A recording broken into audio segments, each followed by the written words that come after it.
Eh bien oui, il y a un après l'histoire des Aristochats. Je vais vous raconter l'histoire des Aristochats, ballade nocturne. Pareil, un autre livre Walt Disney que j'ai retrouvé, je trouve joli avec ses dessins d'aquarelle. Au même titre que c'était le livre de Pinocchio ou des Sept Nains. Vous connaissez les Aristochats, n'est-ce pas ? Sur le divan, Madame de bonne famille prend le thé avec la jolie chatte duchesse. Sur la coudoir, Marie est très sage, mais Toulouse et Berlioz se bagarrent. « Oh, du calme, mes petits, leur dit Duchesse. Madame refait leurs nœuds, puis elle verse du lait dans leur écuelle. Madame adore ses chats, prend grand soin d'eux et ne les quitte jamais. Ils ont la belle vie. Duchesse veut que ses 3 chatons aient d'excellentes manières. Eh bien, elle a fort à faire. Si Marie n'est pas trop turbulente, ses 2 frères sont de vrais tourbillons. Marie apprend à se déplacer avec grâce et naturel. Toulouse doit s'asseoir avec élégance. Et Berlioz, Berlioz, le voici qui détale pour échapper aux leçons. Mais un jour, tout change pour les Aristochats. Un chat de gouttière s'est installé dans la maison, il a pour nom O'Malley, et pour ce qui est de bonne manière, il n'en a aucune. Mais les chatons l'admirent et voudraient l'imiter en tout. Ainsi, Marie apprend à se hérisser, Berlioz ne met pas longtemps à ramper en silence comme un tigre, et Toulouse exerce ses petites griffes sur les bas de Madame. Les chatons gambadent partout dans la maison, grimpent au rideau, renversent les vases. Même la gentille Marie se dispute avec ses frères.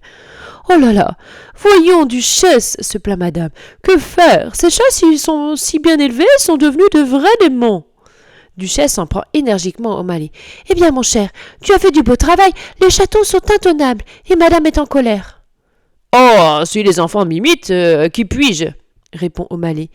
Puis il réfléchit à la situation. Pour faire plaisir à sa chère Duchesse, il sera désormais irréprochable. Mais le lendemain, Madame reçoit une visite. Son invitée a mené sa chienne Kitty. Tandis que les 2 amis papotent, les chatons jouent. Or, Kitty déteste les chats et gronde sourdainement. Elle montre les crocs à O'Malley et l'impertinente. Les 2 ennemis s'observent. Du calme, O'Malley, du calme ! Mais les nerfs des adversaires craquent. O'Malley se jette sur Kitty qui se met à hurler. Waf, waf, waf, waf, waf. Le plateau se renverse et la catastrophe. Indignée, la visiteuse met Kitty sous son bras et prend congé. Madame est furieuse. O'Malley, crie-t-elle, où te crois-tu ? Prends la porte et ne remets plus la patte ici. Tristement, O'Malley franchit la grille du jardin. Les chatons, très malheureux, le regardent partir, se disant que la vie sera bien triste sans lui. Ils sont heureux chez Madame, mais quel ennui ! O'Malley, c'était leur rayon de soleil. « Et si nous suivions O'Malley ?» propose Marie. « Eh, bonne idée, sœurette !» répond l'intrépide Berlioz. « Oh, nous serons nous aussi des chats de gouttière, dit Toulouse. Notre vie va changer. » Et les chatons s'enfuient. Ils suivent O'Malley à travers la ville. Le long des trottoirs, il fait nuit noire, et O'Malley ne s'aperçoit de rien. Les voici dans un jardin public. O'Malley se sent de mieux en mieux. Arrivé à l'autre bout de la ville, il découvre enfin les chatons. « Mais oh, que faites-vous ici ? Allons, demi-tour et rentrez !» Et tournant les talons, il s'éloigne. Mais les chatons n'ont aucune envie d'obéir. Ils suivent O'Malley au fond d'une ruelle obscure et l'observent, caché derrière les poubelles. « C'est formidable d'être dehors, dit Marie. Nous qui n'avons jamais le droit de sortir. » Et tout à coup, une voix appelle O'Malley. « Hey, vieux frère, te voilà revenu !» Et c'est Popcat, le gratteur de guitare, et Scatcat, le trompettiste, il est là aussi. « Oh, salut les copains !» s'exclame O'Malley ravi. « Ah oui, je reviens de Madame de bonne famille m'a chassé, parce que je n'ai pas de bannière de salon. » Tout à coup, O'Malley aperçoit les chatons. « Mais, ça alors, vous n'avez pas filé ?» compte-t-il. « Hey, laisse-les venir avec nous !» dit gentiment Popcat.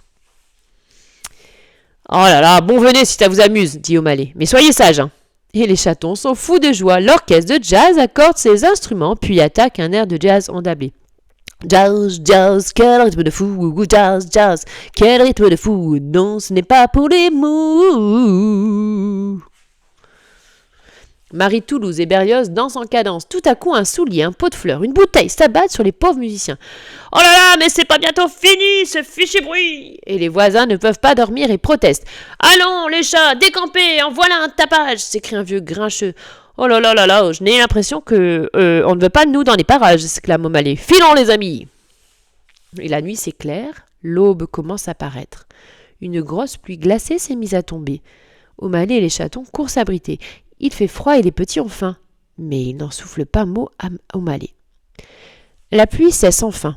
O'Malley les emmène sur le toit d'un grand immeuble.